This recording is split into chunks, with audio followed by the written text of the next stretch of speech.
قیمت کیا ہے؟ اپنا مال دے دو، اپنی جان دے دو۔ اس مال کو اللہ کے حکم پر استعمال کریں گے، اس جان کو اللہ کے حکم پر استعمال کریں گے۔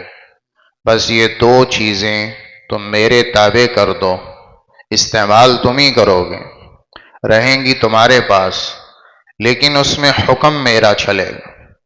جیسے میں چاہوں گا ویسے مال کماؤ گے، جہاں سے منع کروں گا وہاں سے رک جاؤ گے، جیسے میں چاہوں گا وہاں خرچ کرو گے، اور جہاں سے میں منع کروں گا وہاں رک جاؤ گے۔ مال اپنی چاہت کے مطابق نہیں استعمال کرو گے، مال تمہارا، اس میں مرضی اور حکم ہمارا۔ جان تمہاری ہوگی، مرضی اس میں ہماری ہوگی۔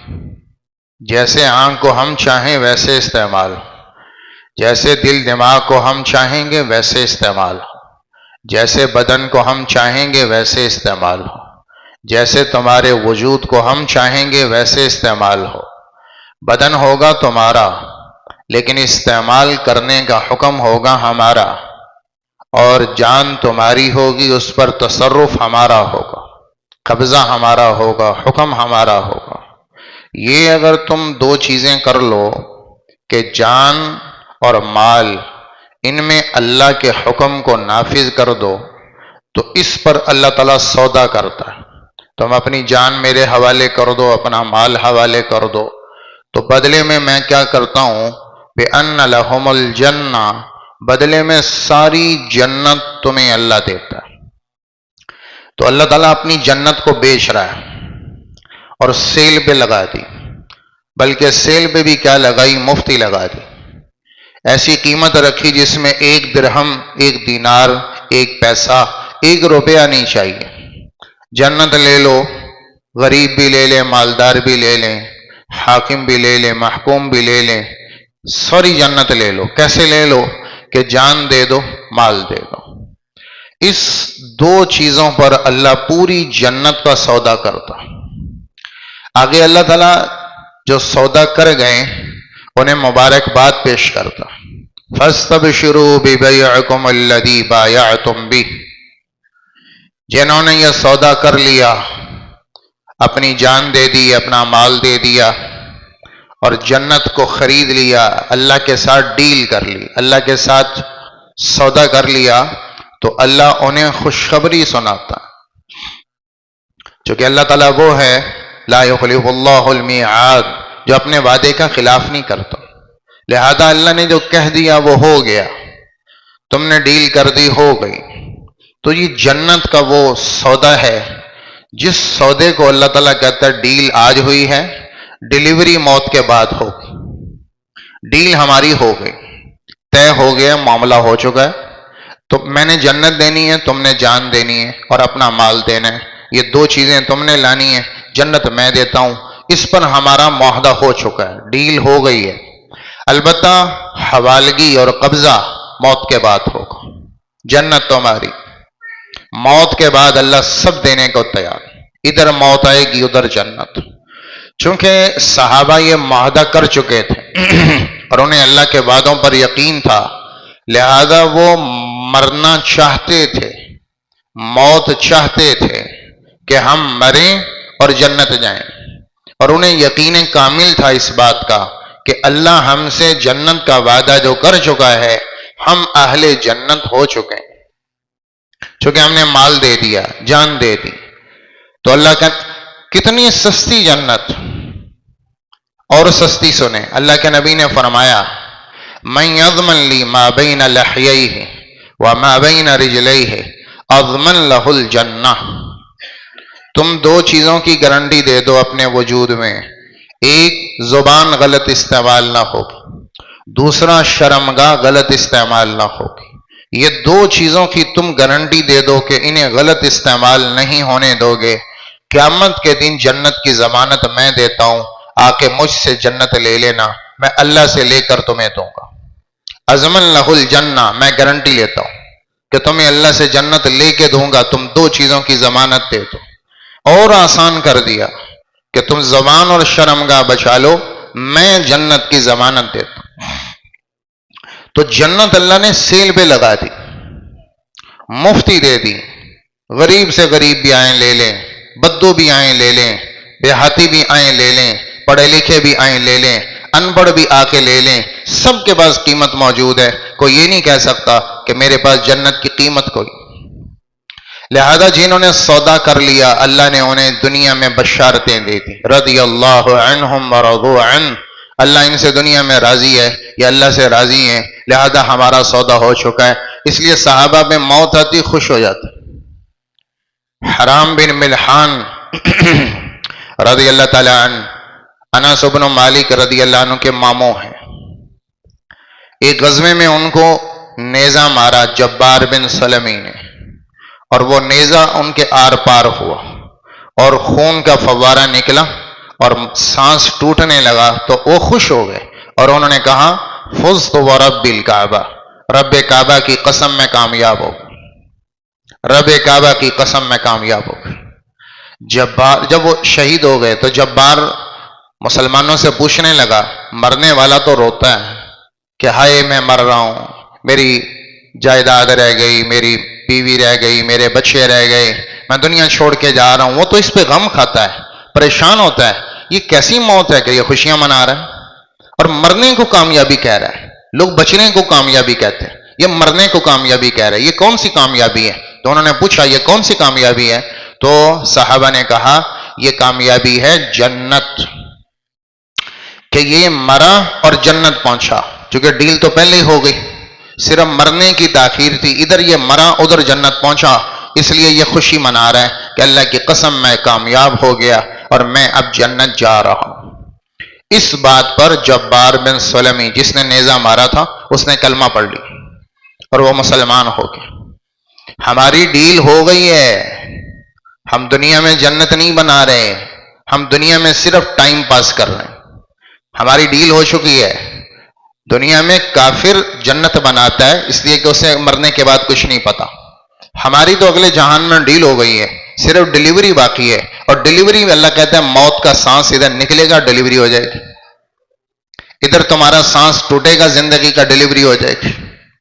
صرف یہ جو موت زندگی کا سانس چل رہا ہے صرف یہ ہمیں روک رہا ہے، یہ جو زندگی کا سانس چل رہا ہے۔ شیخ عبد الواحد ایک بڑے بزرگ ہیں، روم کے جہاد پہ نکلنا تھا تو انہوں نے مسجد میں جہاد کی ترغیب دی اور اس میں یہ آیت تلاوت کی، ان اللہ اشتری من المؤمنین انفسهم واموالهم بان لهم الجنہ، کہ اللہ تعالیٰ کہتا ہے جنت لے لو میں بیچتا ہوں اور بدلے میں صرف جان دے دو، مال دے دو، میں دو چیزوں پہ خریدتا ہوں۔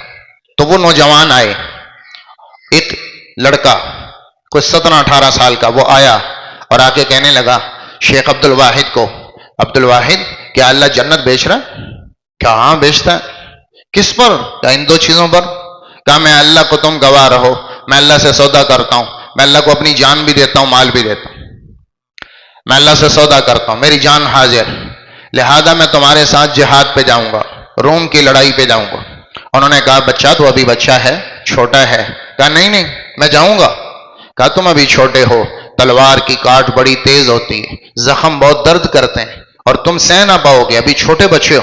انہوں نے کہا نا نا ایسا نہیں ہے، جس نے اللہ کو اپنی جان دے دی اسے جان کی کیا پرواہ، یہ جان اب اللہ کی ہے میری نہیں، تو میں جاؤں گا۔ تاریخ طے ہو گئی۔ شیخ عبد الواحد کہتے ہیں جس دن ہم نے چلنا تھا وہ نوجوان صبح سویرے پہنچ گئے اور کہنے لگا جی میں تیاری کر کے آیا ہوں، اپنے گھر الوداع کر کے آیا ہوں، مطلب واپسی کی کوئی نیت نہیں، میں گھر الوداع کر کے آیا، اب چل پڑے۔ سارا دن روزہ، ساری رات نماز اور قرآن تلاوت اور سارا دن ساتھیوں کی خدمت، ساتھ روزہ، یوں چلتے چلتے چلتے میدان میں پہنچے تو صبح سویرے وہ نوجوان آیا اور دور سے دوڑا چلا آ رہا ہے اور نعرے لگا رہے ہیں وَشَوْقَ إِلَى الْعَيْنَاءِ الْمَرْضِيَّةِ وَشَوْقَ إِلَى الْعَيْنَاءِ الْمَرْضِيَّةِ، عیناء مرضیہ، اس سے ملنے کا مجھے کیا شوق ہے، کتنا شوق ہے، عیناء مرضیہ سے ملنے کا مجھے شوق ہے، نعرے لگا رہے۔ لشکریوں نے سنا، انہوں نے کہا عبد الواحد لگتا ہے اس کے دماغ میں کوئی خلل آ گیا، یہ کیسی باتیں کر رہا ہے۔ انہوں نے قریب آئے اور وہ نعرے لگا رہے ہیں عبد الواحد نے پوچھا بھائی یہ کیا ہے، یہ عینا المرضیہ کیا ہے؟ انہوں نے کہا میں رات سویا تو ایک فرشتہ میرے پاس آیا اور مجھے کہنے لگا کیا تمہیں عینا المرضیہ سے ملنے کا شوق ہے؟ میں نے کہا بالکل ہے۔ تو وہ مجھے لے کے چلا اور ہم جنت میں پہنچے اور وہاں پر ایک نہر آئی پانی کی، صاف ستھرا پانی کی نہر، غیر آسن، گدلا نہیں، بالکل صاف۔ اس کے کنارے پر لڑکیاں ہیں خوبصورت، اور ان پر جمال ہے اور ان پر خوبصورتی ہے۔ انہوں نے مجھے دیکھا تو کہنے لگی قد قدم زوج العیناء المرضیہ، عیناء مرضیہ کا خامد آ گیا۔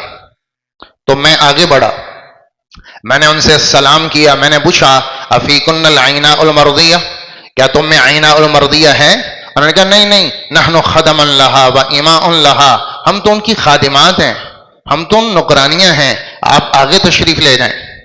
تو میں آگے بڑھا تو آگے ایک دودھ کی نہر اور خوبصورت نہر چل رہی، اس کا کنارہ اس سے بھی خوبصورت، اور اس میں حوریں ہیں، لڑکیاں ہیں جو پہلے سے بھی زیادہ جمال والی اور پہلے سے بھی زیادہ خوبصورت، علیہن من الجمال والبہاء ما لا اصف، ان پر اتنی خوبصورتی، اتنا جمال ہے کہ میں بیان نہیں کر سکتا، میرے پاس الفاظ نہیں ہیں۔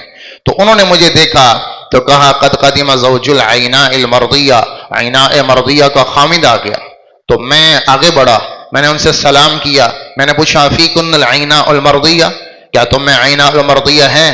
کہا جی نہیں، ہم تو اس کی نوکرانیاں ہیں، آپ آگے چلیں۔ میں حیران کہ اگر نوکرانیاں ایسی ہیں تو آگے کیا ہو؟ تو میں آگے بڑھا تو آگے تھی شراب کی نہر، شراب بہہ رہی، اور شراب اللہ کے خزانوں سے آ رہی اور وہ بہہ رہی۔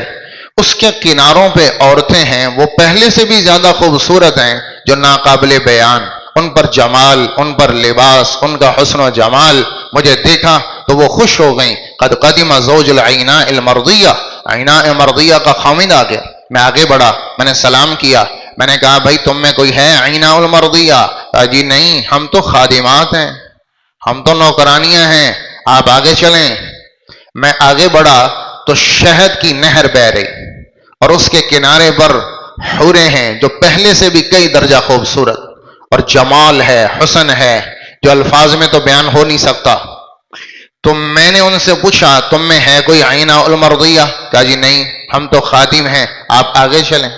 تو میں آگے بڑھا تو آگے ایک خوبصورت محل تھا، خوبصورت سرخ یاقوت کا بنا ہوا، اور میں اس میں داخل ہوا تو آگے میں نے دیکھا کہ ایک بہت بڑا کمرہ ہے، بہت بڑا ہال ہے، اور اس ہال میں سونے کا تخت بچھا ہوا ہے، اور اس پہ یاقوت اور زمرد کا جڑاؤ ہے، اور کیا ایک ایک ہیرے کی چمک، کیا ایک ایک موتی کی چمک، اور اس پر بیٹھی ہوئی ہے عیناء المرضیہ، جو پہلے سب سے زیادہ خوبصورت اور پہلی سب سے زیادہ حسین و جمیل، اور میں اس کو دیکھتے جا رہا ہوں اور میری نظر وہاں ٹکی ہوئی ہے، اور میں اسی کے اوپر، اسی پر مستغرق ہوں اور ڈوبا ہوا ہوں۔